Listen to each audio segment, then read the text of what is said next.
Kita juga bisa memberikan kondisi ya di mana karma baik seorang itu bisa berbuah.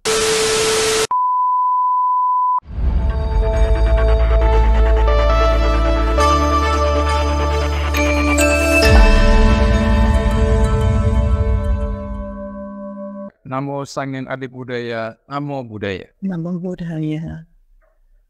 Ya, pada kesempatan kali ini kita kedatangan tamu spesial, yaitu Ibu Venita. Bagaimana kabarnya Bu Venita? Baik. Oke, jadi hari ini kita akan membahas sebuah topik yang menarik, yaitu tentang bagaimana membuat diri seseorang ya menjadi penyebab berbuahnya karma baik orang lain ya. Iya, betul. Oke, mungkin bisa sharing topik ini seperti apa? Iya, mengkondisikan atau membuat diri kita menjadi penyebab masaknya karma baik orang lain, ya gitu ya. Mungkin saya cerita dulu asalnya ya, saya muncul ke topik ini ya. Nah, kebetulan kita kan emang tayang di bulan April nih ya, yang dimana topiknya kan berkaitan wanita dan narasumbernya juga semuanya adalah wanita ya, gitu ya. Nah, jadi topik ini saya dapatkan gali dari perbincangan di WA group ya gitu ya. Nah, di WA group ini ada satu orang yang bilang gitu kan, dia kan banyak orang wanita-wanita yang terkena KDRT ya. Nah, di mana orang-orang ini wanita-wanita ini datanglah ke bapak ini gitu ya. Nah, kemudian tapi bapak ini bilang ya sebagai pandita gitu kan, dia tidak menyarankan perceraian. Ya tentu saja ya, kita semua juga tidak akan menyarankan perceraian pasti kan ya Effendi ya. Nah, ya pasti. Nah, cuma ada tambahnya lagi ya, bahwa dikatakan ada satu cerita gitu ya, bahwa ada satu orang itu dia kan meditasi, dia bisa lihat kehidupan yang lampau gitu kan. Nah, itu sih nggak aneh ya, lazim ya baik bagi meditator yang udah tinggi ya. Nah, jadi dia lihat kehidupan yang lampau, dia lihat ternyata pada kehidupan lampau itu ternyata dia tuh berbuat suatu karma buruk ya. Saya lupa gimana gitu detailnya ya. Nah, di mana karena itulah jadi kehidupannya sekarang itu dia menuai karma buruk tersebut sehingga mengalami KDRT. Nah, jadi dikatakan bahwa wanita ini ya, dia menuai karma buruk KDRT itu karena apa yang dia tanam di kehidupan yang lampau. Gitu. Nah, namun ya pada waktu itu saya langsung kasih pendapat ya, bahwa ya walaupun memang betul ya segala macam yang buruk kita alami ini ya pasti karena karma buruk yang lampau lah, udah pasti lah gitu kan. Nah, misalnya hari ini kita mau makan mau beli makanan ya, toto kita ke restoran, toto habis daripada duit di kantong ada, betul nggak Effendi? Itu kurang dukungan karma baik loh itu loh. Restorannya kita incar, kita udah mau pesen, duitnya ada, atau mungkin kartunya ada, tinggal gesek, toto, kenapa ini kartu toto nggak bisa dipakai? Betul nggak? Pernah nggak ngalamin itu? Nah, itu adalah kadang karma buruk, dukungan karma baiknya kurang, karma buruknya berbuah, sehingga nggak jadi gitu nikmatin yang kebahagiaan tadi kan. Nah, sama lah balik ke cerita tadi ya, emang betul ya, bahwa kalau KDRT itu pasti ada menanam yang buruk di kehidupan lampau ya. Namun kita seyogianya juga masih tolong orang gitu kan. Masih tolong orang ya, biar dia bisa bebas dari hal yang buruk ini ya. Ya, dan membawa dia ke hal yang lebih baik gitu. Hal yang lebih baik, walaupun mungkin perceraian tak terelakkan ya, tapi bukan berarti kita menilainya dari satu sisi aja, dari perceraian itu jelek, tak perceraian itu baik, belum tentu. Nah, kadang-kadang bercerai itu pada satu kehidupan orang justru bisa menyelamatkan dia dan anak-anaknya dari stres mental dan penderitaan fisik ya, Steve. Iya. Nah, gitu. Jadi kalau dikaitkan lagi kepada yang tadi ya, sebetulnya kita menolong itu ya, menolong apapun juga ya, sebenarnya kita tuh memberi peluang loh supaya karma baik dia bisa berbuah. Oke, tapi bagaimana nih cara kita menolong orang tersebut kalau ada masalah atau ada KDRT misalnya? Ya, tadi satu hal saya udah bilang ya, bahwa sebenarnya terkadang perceraian itu tak terelakkan. Walaupun kita semua tidak ada yang menyarankan perceraian ya. Walaupun orang pasti lah ngomong basa-basi, oh itu jalan pendekatan dulu lah dengan keluarga, begini begitu begitu. Tapi hal-hal tersebut kadang-kadang memang sudah ditempuh gitu kan, sudah ditempuh gitu kan. Nah kalau mau ke ranah hukum juga, kalau di orang Asia itu biasanya kadang ya tabu ya gitu bawa ke ranah hukum gitu kan, itu juga udah ada unsur pidana dan sebagainya ya. Nah jadi penyelesaiannya ya pisah misalnya, pisah ya. Itu sendiri sebenarnya bisa menyelamatkan jiwa loh kadang-kadang kalau udah KDRT, kalau emosi tuh jiwa bisa terancam. Iya. Iya, banyak sekali kita nggak usah ngomong deh, lihat aja di televisi itu berbagai macam cerita kan Effendi, di mana ada suami bunuh istri, ada juga istri bunuh suami karena mungkin udah nggak tahan akhirnya istrinya yang bunuh suami. Nah itu banyak sekali. Jadi itu juga jadi kalau kita kita menyelamatkan orang, dari hal semacam itu juga bisa cegah loh, cegah orang berbuat karma buruk. Iya, cegah karma buruk oleh, ya katakanlah suaminya yang pelaku KDRT, cegah, suaminya terus-menerus melakukan karma buruk, atau juga cegah istrinya nanti juga bisa berbuat karma buruk. Ya seperti tadi membunuh suaminya. Nah, atau suaminya semakin eskalasi tindakan semakin, besar, terjadi pembunuhan lah, atau kadang-kadang stres, ada yang ibu yang lampiasin ke anaknya lah, ada seperti itu.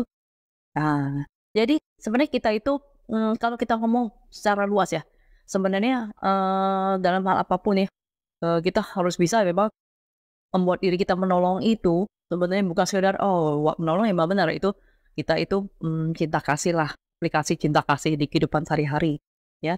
Tetapi dengan cara kita menolong, itu kita sudah membuat diri kita sebagai penyebab masaknya karma baik orang. Nah, jadi, mungkin kenapa saya ambil topik ini, jadi kita tuh biar bisa sadar ya gitu ya.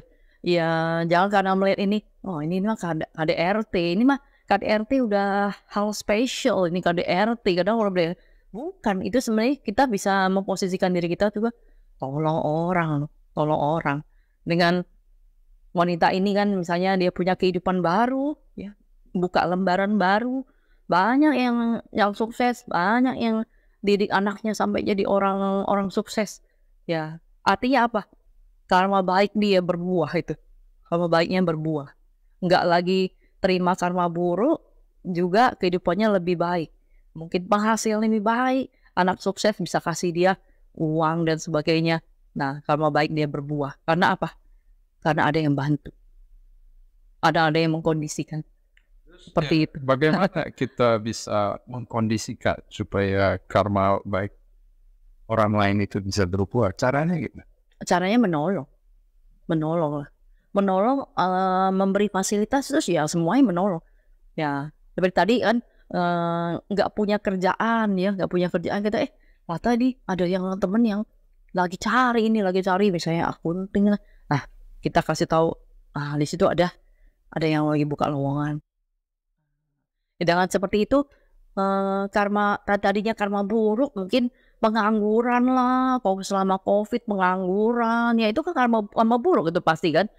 Soalnya kalau misalnya nggak karma buruk, toh selama COVID ada aja orang yang masih terus bekerja. Ya kan, ada yang terus bekerja, saya juga terus bekerja. Ya gitu kan, Effendi juga terus bekerja. Ya, ada yang malah orang jadi dapat banyak cuan, betul apa enggak selama COVID? Banyak yang dapat cuan. Orang lain banyak yang kehilangan pekerjaan, ada yang malah cuannya berlebih-lebih. Iya, dikarenakan COVID. Ya, gitu kan. Nah, tapi karma buruknya berbuah, apakah kita akan udahlah karma buruk kamu berbuah ini. Nah, itu kan karena kamu juga nanamnya. Enggak kan. Kita kan masih bantu. Dengan kita bantu tuh sebenarnya kita tuh sudah bikin karma baik dia yang tadinya belum masak menjadi masa pengen berbuah. Ya. Dan semua karma itu kan potensi kan, potensi ada potensi berbuah.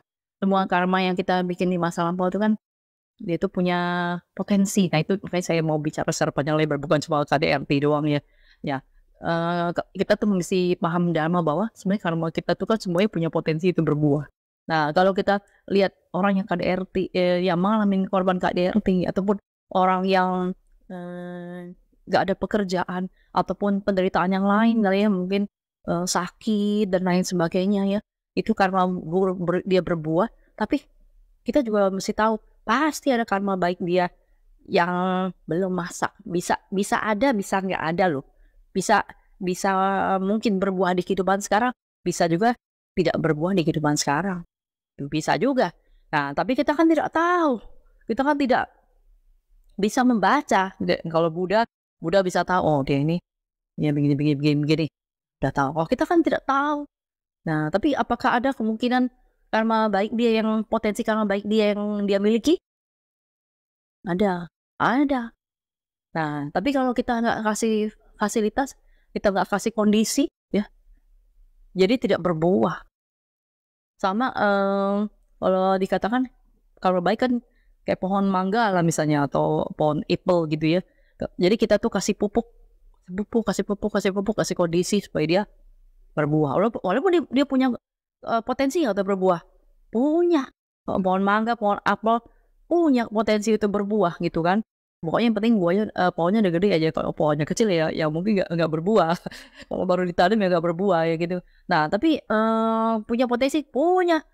Nah caranya kita kasih pupuk kan, kita kasih kondisi kan, kasih kondisi, kita siramin, kita kasih ada vitaminnya kan. Malah saya pernah lihat pohon jambu itu, jambu apa sih, jambu Biji? ya, jambu biji, benar, jambu biji itu ya, orang tanam di pot aja bisa berbuah.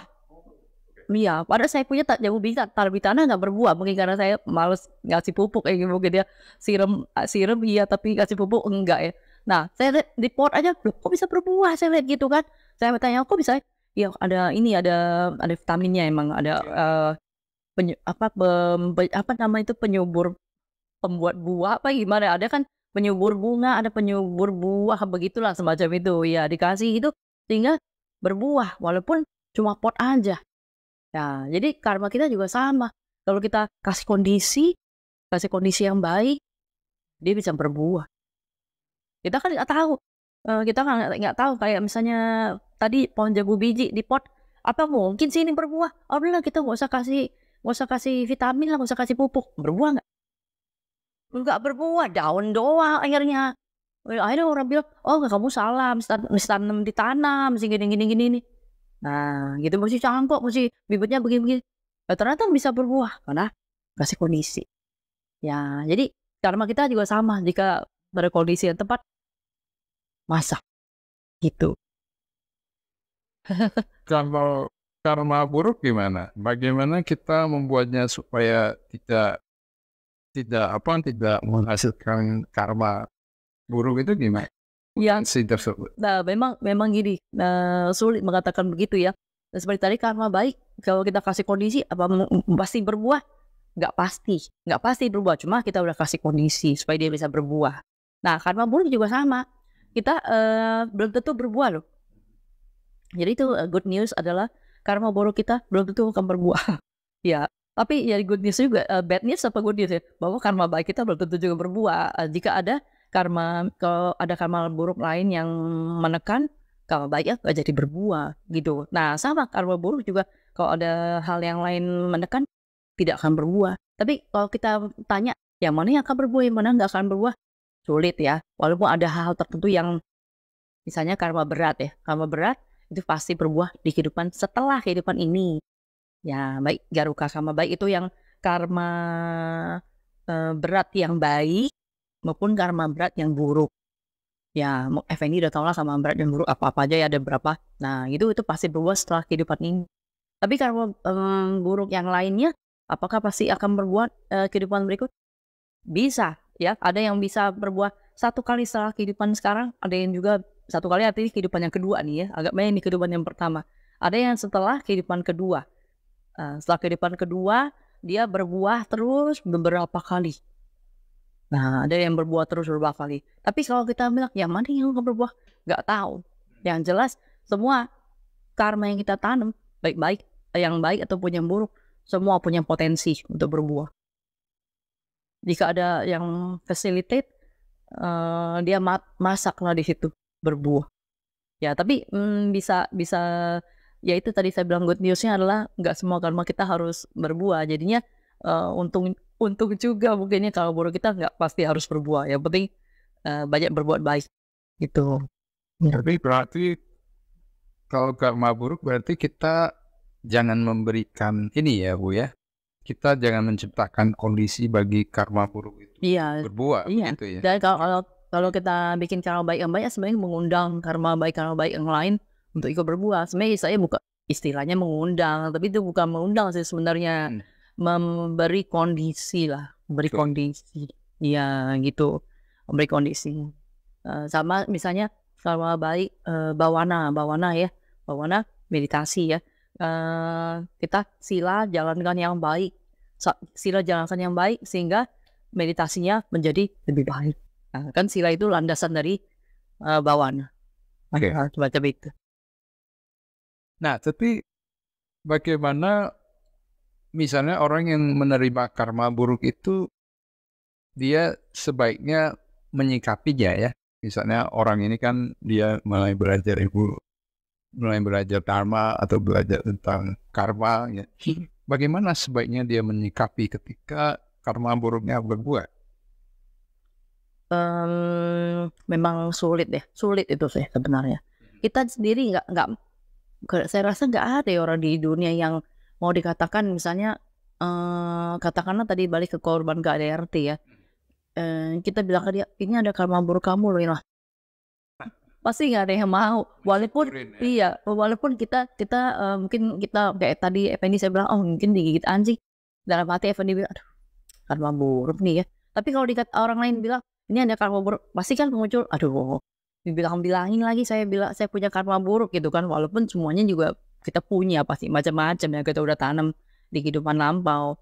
Nah, jadi ya makanya Buddha juga ajarkan itu. Nah, hukum sebab akibat itu kenapa supaya kita tuh semuanya sadar gitu bahwa kita tuh punya udah tanam karma buruk tuh banyak. Jadi kalau berbuah janganlah kita tuh sampai terlalu menderita. Ya sampai kita terlalu menderita ya. Dan juga karma buruk kita yang lain juga belum pasti akan berbuah juga nih kalau kita banyak berbuat baik ya gitu. Dan karma baik kita juga belum tentu banyak bisa berbuah semua juga jika karma buruknya bikinnya nggak difasilitasi, nggak diberi kondisi. Mungkin saya ingat cerita dulu zaman dulu waktu zaman Buddha ada suami istri pengemis datang dekat-dekat Buddha sedang tinggal gitu ya. Nah kan kemudian Buddha bilang bahwa ini orang nih sebenarnya dulunya anak orang kaya. Mungkin Effendi tahu lah cerita itu ya. Dua-dua adalah anak orang kaya ya. Tapi mereka tuh orang tuanya tidak dididik dengan baik. Gak dididik bahwa simpan harta lah, belajar lah, bekerja dengan baik. Akhirnya yang terjadi menghambur-hamburkan harta. Nah, terus Buddha bilang jika orang ini pada separuh masa hidupnya gitu kan, separuh sepertiga masa hidupnya dianya hidup dengan baik gitu kan, bekerja dengan baik ya, maka yang suami bisa saya lupa jadi sotapana apa gimana ya, istri jadi apa. Terus pada sepertiga kedua hidupnya jika mereka tetap baik, bekerja baik, belajar baik ya, pendidikannya baik, maka bisa jadi orang kaya apa gitu. Nah, saya agak lupa. Ingat ya. Nah, tapi ternyata ini sampai sudah sepertiga ketiga kehidupannya nggak dilakukan, akibatnya ini jatuh miskin. Masa lanjut usianya udah nggak ada. Iya. Jadi itu buah karma baiknya masih bisa berbuah, tapi dia tidak lakukan ya. Masih ada buah karma baik nggak lakukan, terus akhirnya buah karma baik pada kehidupan ini udah habis ya, udah habis Sama dengan kalau kita mau cerita yang banyak diceritain mungkin Dewa Data ya kali ya. Dewa Data itu kan lahir pangeran gitu kan. Itu karma baik itu luar biasa loh. Kita aja nggak lahir di keluarga kerajaan loh, Effendi. Iya kan? Ya arti karma baik itu pasti besar banget itu tuh. Bisa lahir di keluarga kerajaan gitu. Nah, tapi keluarga kerajaan bukan cuma keluarga kerajaan, jadi sepupu Buddha lagi, jadi sepupu lagi coba. Nah, terus kan jadi biku itu bareng-bareng semua, beberapa pangeran kan, jadi mungkin Effendi tahu lah ceritanya. Nah, tapi ternyata hal itu nggak dimanfaatkan dengan baik gitu kan. Tadinya buahnya namanya besar banget gitu kan. Nah, tapi kalau dimanfaatkan bisa nama baiknya, aduh mungkin jadi arahat. Tapi ternyata nggak dimanfaatkan. Iya, nggak difasilitasi. Iya, akibatnya ada potensi nggak difasilitasi ya udah jatuh. Iya, beliau juga salah mengambil jalan. Iya, iya, sama lah. Jadi kalau ada potensi yang karma baik tapi nggak difasilitasi ya nggak bisa. Tapi kalau ada potensi karma buruk juga kitanya banyak berbuat baik akhirnya nggak jadi. Jadi, ya. Iya, tapi cerita itu menarik ya, Iya. tentang pengemis tadi ya. Iya. Saya lupa detailnya Iya. lupa saya. Udah menjelaskan Iya. sebetulnya dua orang ini dia ada potensi ya. Iya, ada Tadi potensi. ada sepertiga, tapi Buddha menjelaskan bahwa ya kalau dia menjalani kehidupan suci dia akan menjadi apa. Iya, iya. Atau kalau dia Betul, betul. bisa mencapai Ya, mencapai apa, bendahara, nagara apa seperti itu kalau salah. Iya, heeh. Jadi ternyata karma itu juga ada masa expirednya ya. Ya itu pelajaran yang berharga ya Bu Ben. Iya. Jadi maksudnya kalau orang sampai umur tertentu dia masih nggak mau berusaha, wah itu Nah, sebenarnya risiko besar. karma baik kita itu paling banyak berbuah di kehidupan masih muda loh. Iya. Waktu depan udah tua enggak loh. Kalau mau tahu buktinya lihat deh. Oh, udah tua apa? Sakit-sakit. Ya kan? Sakit-sakitan, muncul sakit-sakit semua. Apalah mata ntar kabur operasi katarak lah. Penampilan fisik kan sudah menurun terus mungkin kaki nggak kuat. Jalan masih pakai tongkat, punggung udah lemah lah. Jalan dikit aja nggak kuat. Nah, itu apa? Itu kan buruk juga itu tuh. Iya, buruk juga. Ya jadi berbuah itu masih muda, masih lebih muda tuh berbuahnya banyak. Udah tua enggak gitu. Iya. Juga misalnya menjalankan meditasi misalnya ya. Itu pun kudu dijalankan ya Bu ya. Maksudnya pada saat orang ini kiranya masih jernih ya. Iya, energinya masih tinggi. betul. Dia bisa terima itu lebih cepat gitu. Iya, ya. betul. Ya. Concentrationnya kan beda sih. Beda. Walaupun bukan berarti kalau itu semuanya nggak ada yang berhasil meditasinya, enggak juga sih. Saya juga menyaksikan ada teman-teman yang usianya jauh lebih tua dari saya ya tapi meditasi berhasil gitu kan. Tapi ya memang secara rata-rata gitu kan agak sulit nih karena daya pikir kan udah concentration udah menurun lah concentration kayak gitu. Iya, ya artinya kalau belajar meditasi waktu muda itu kalau saya bilang sih kemungkinan mencapai sesuatu ya lebih jauh sih. lebih tinggi. Iya, iya. Kalau udah tua nanti baru duduk bentar, apa kakinya sakit lah kak. Nah itu juga jadi penghalang. Itu juga jadi penghalang, jadi penghalang mungkin tadinya ada potensi dia untuk meditasi untuk sesuatu yang berhasil, tapi karena baru dilakukan lebih tua ya, karena tadinya muda mungkin males ya kehidupan males atau yang penting kerjaan lah mikirnya uang, nah mikir selalu bisnisnya gimana, kerjaan saya gimana gitu jadinya sampai tua artinya ya kayak tadi itu yang cerita sepasang suami istri itu. Iya, menghambat gitu. Ya, jadi kalau saya bisa sharing jadi Ya. bukan jadi ya kami kan ada satu grup latihan Tai Chi ya. Nah, jadi misalnya latihan Tai Chi ini juga ya atau olahraga apapun sama lah. Jadi kalau mumpung kamu masih muda, kamu latihan. Biar kamu ngerti, kamu bisa melakukan gerakan. Biar bugar juga lah ya. Iya. Begitu kamu tua baru mau latih, kamu nggak bisa menguasai. Penyakit udah bermunculan lagi. Ya, jadi atau mungkin postur Anda udah kurang pas. Kurang pas ya. Jadi kayak olahraga ya sebaiknya dilakukan mulai pada saat Anda masih muda. Sakit dulu. Baru Anda tahu untuk berolahraga. Demikian juga ajaran Buddha juga sama ya Bu ya. Jangan tunggu mau meninggal dulu ya Bu. Iya baru benar, jangan tunggu lagi baru. Jangan tunggu kena masalah dulu ya. Iya betul. Gitu. Meditasi justru mesti digaung-gaungkan terus ya, supaya pada banyak yang ikut. Gitu. Karena ya dengan meditasi juga bisa dapat ketenangan lah. Bisa dapat ketenangan. Oke. Nah, jadi Bu Venita punya pengalaman maksudnya dalam membantu orang-orang yang kesulitan ataupun dalam KBAP? Kalau dalam hal seperti itu terus terang tidak ya. Kalau secara terlibat secara langsung sih tidak ya gitu ya.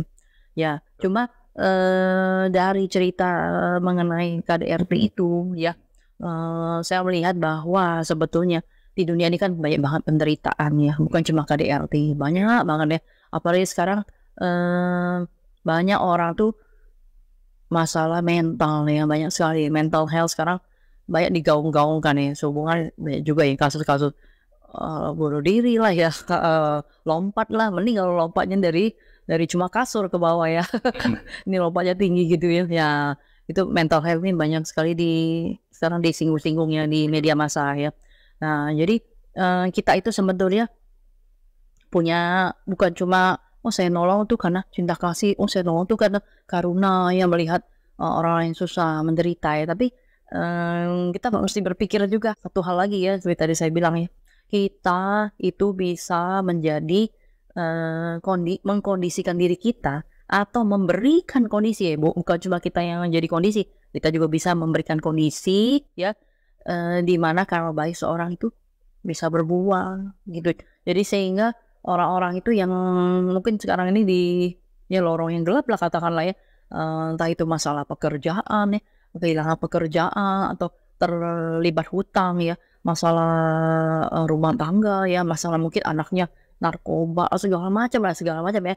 Nah itu kita itu bisa dengan kita menunjukkan oh ini kamu tuh mesti gini, oh coba kamu ke wihara misalnya, oh coba kamu misalnya nggak usah ngomong ke wihara deh, coba kamu misalnya cari pekerjaan di situ, oh coba kamu misalnya jualan online, atau coba kamu misalnya begini begitu, kasih saran ya, ataupun memasukkan orang ke tempat kerja ya, membantu beasiswa anaknya ya, bayar yayasan apapun juga ya. Nah itu sebenarnya kita itu sudah memberikan apa ya, lampu ya, pelita ya buat dia. Kalau tadinya dia tuh di dalam lorong gelap, sehingga wah ternyata ada jalan buat saya. Nah ada jalan kalau diterusin, kalau emang jalannya baik, jalannya bagus, lebar, nah itu kan sebenarnya karma baik dia sendiri yang berbuah ya kan, bukan karma baik kita yang berbuah. Karma baik, ada potensi karma baik dia yang kemudian bisa berbuah.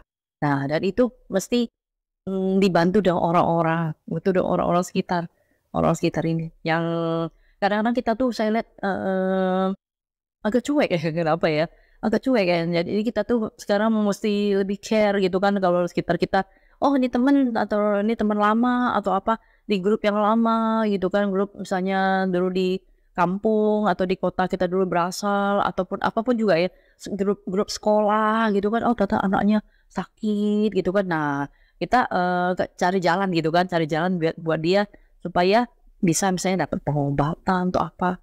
Dengan demikian kalau sembuh gitu kan, itu kan karma baik yang berbuah.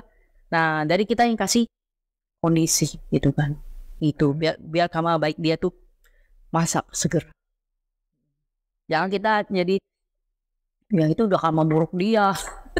Ya karma buruk dia ya semua juga punya karma buruk. Gitu. Gitu sih. Itu mengingatkan saya Iya. tentang Gimana? pentingnya komunitas. Iya, betul. Jadi kayak Betul. apa Buddhis juga ya kita perlu perkuat komunitas. Iya, betul. Itu juga itu semua kondisi juga itu. Kalau semua masing-masing udah nanti kita bantulah ini itu nanti saya tetangga gitu kan, kamu nggak usah khawatir mau berapa anakmu, ini aku bawain rantang gitu kan tiap hari itu kan. Nah, komunitas kan itu kan, atau ada yang dateng nengokin itu juga dukungan moral. Kalau cuma datang doang dukungan moral, jangan cuek aja. Kadang-kadang kita juga perlu saling meningkatkan itu sih, Effendi.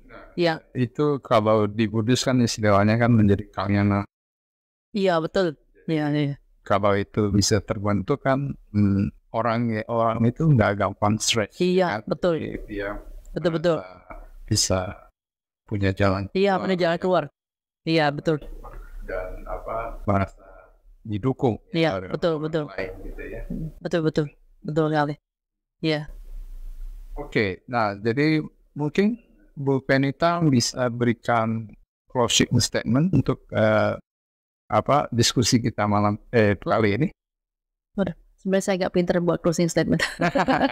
Mungkin Effendi lebih pinter ya. Ya, sahabat Dhamma semuanya ya. Perlu kita sadar bahwa Buddha sendiri sudah mengajarkan kita ya bahwa dalam kehidupan ini ya kita ini akan banyak menuai karma baik ya, dan juga ada karma buruk kita juga yang nanti akan berbuah ya. Tapi kita tuh nggak perlu putus asa ya, dan kita juga harus bantu orang lain ya supaya tidak putus asa ya. Kita harus bukan menjadikan diri kita kondisi sebagai karma baik kita berbuah, juga mengkondisikan supaya karma baik orang lain juga berbuah. Tuh ya. Oke, ya. Terima kasih banyak untuk sharing diskusi kita kali ini, Bu Penita.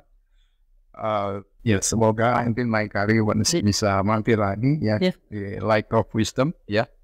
Oke, dengan demikian kita sudahi podcast kita kali ini. Jangan lupa like dan juga subscribe ke channel Budayana. Terima kasih. Namo Sangye Adi Budaya. Namo Budaya. Namo Budaya.